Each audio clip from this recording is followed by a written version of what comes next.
Doctor Emily Harper एक कुशल surgeon थी, जिनकी सटीकता और ठंडे दिमाग के लिए पूरे सेंट मार्टिन अस्पताल में ख्याति थी। उनके सहकर्मी उनके कौशल की प्रशंसा करते थे, लेकिन कुछ फुसफुसाते थे कि उनका शांत स्वभाव कभी कभी ठंडेपन की हद तक पहुंच जाता था। एमिली की परवाह नहीं थी, उनका एकमात्र उद्देश्य था जान बचाना। एक तूफानी शाम एमिली अस्पताल में आखिरी बची थी। जब वह धुंधले रोशनी वाले गलियारे से गुजर रही थी, तो उन्हें एक अजीब सी अनुभूति हुई, मानो कोई उनकी गर्दन के पीछे देख रहा हो। वह मुड़ी, यह सोचकर कि शायद कोई सफाई कर्मी या देर तक काम करने वाला कोई सहकर्मी होगा, लेकिन गलियारा खाली था। एमिली ने इसे सिर्फ थकान समझकर सिर झटक दिया। उन्होंने हाल ही में बहुत ज्यादा काम किया था, अतिरिक्त शिफ्टें ली थी ताकि उनकी जिंदगी में घिरती हुई तन्हाई को भुला सकें। जब वह अपनी कार तक पहुंची, तो उन्होंने देखा कि विंडशील्ड वाइपर के नीचे एक छोटा सफेद लिफाफा रखा था। उस पर उनके नाम के साथ तुड़ी मुड़ी लिखावट थी।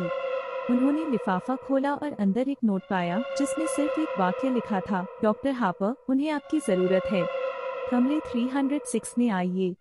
एमिली का दिल तेजी से धड़कने लगा।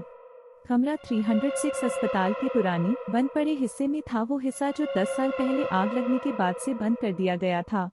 वह हिस्सा संरचनात्मक रूप से असुरक्षित माना गया था और तब से बंद पड़ा था, भुला दिया गया अतीत का एक अवशेष। जिज्ञासा और बेचैनी के मिले जुले भावों के साथ एमिली वापस अस्पताल में चली गयी। वह सीढ़ियों से ऊपर चढ़ी, धीरे धीरे उनके कदमों की आवाज ठंडी फटी दीवारों से टकरा रही थी। वह तीसरी मंजिल पर पहुंची और पुराने विंग की ओर जाने वाले दरवाजे को खोला।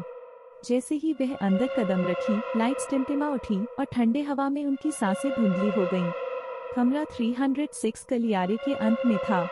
वह उसकी ओर बढ़ी, उनके जूते फर्श पर चीख रहे थे। जैसे जैसे वह पास आती गईं, उन्होंने देखा कि दरवाजा थोड़ा खुला हुआ था और दरार से हल्की सी रोशनी बाहर आ रही थी।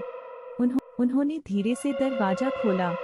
अंदर का कमरा अंधेरे में डूबा हुआ था, सिवाय एक छोटे से डेस्क लैंप के, जो एक पुराने धूल से ढके टेबल पर रखा था। टेबल पर मरीजों की फाइलों का एक ढेर फैला हुआ था और सबसे ऊपर एक और लिफाफा रखा था, ठीक पहले जैसा। एमिली ने कांपते हाथों से उसे उठाया और खोला। अपनी शपथ याद रखो, डॉक्टर हार्पर, हर जीवन को बचाया नहीं जा सकता, लेकिन आज रात तुम एक जीवन बचाओगी। उनकी रीढ़ में एक सिहरन दौड़ गई। वह मुड़ी, जाने के लिए तैयार थी, लेकिन दरवाजा अचानक बंद हो गया। उनके सीने में घबराहट दौड़ गई। उन्होंने दरवाजे की कुंडी को आजमाया, लेकिन वह हिल नहीं रही थी। वह फंस गई थी। उसी क्षण उनके फोन में कंपन हुआ। उन्होंने फोन निकाला, कोई सिग्नल नहीं था, लेकिन स्क्रीन पर एक संदेश आया, फाइल्स को देखो। एमिली की नजर टेबल पर पड़ी फाइलों पर गई। उन्होंने फाइलें पलटना शुरू किया और पिछले कुछ वर्षों में उनके द्वारा इलाज किए गए मरीजों के नाम पहचानने लगे। प्रत्येक फाइल में विस्तृत नोट्स थे, जिनमें वे जानकारी भी थी जो आधिकारिक अस्पताल रिकॉर्ड में कभी नहीं थी, ऐसी निजी बातें जिन्हें कोई भी नहीं जानता था। उनका दिल और तेजी से धड़कने लगा। ढेर के सबसे नीचे एक फाइल थी, जिस पर एक नाम लिखा था जिसे वे नहीं पहचानती थी, डैनियल मर्सर। उन्होंने उसे खोला और एक तस्वीर देखी, आदमी की, जो करीब 38 साल का था, उसकी आंखों में खालीपन और चेहरा उदास। फाइल में उसे मृत घोषित किया गया था।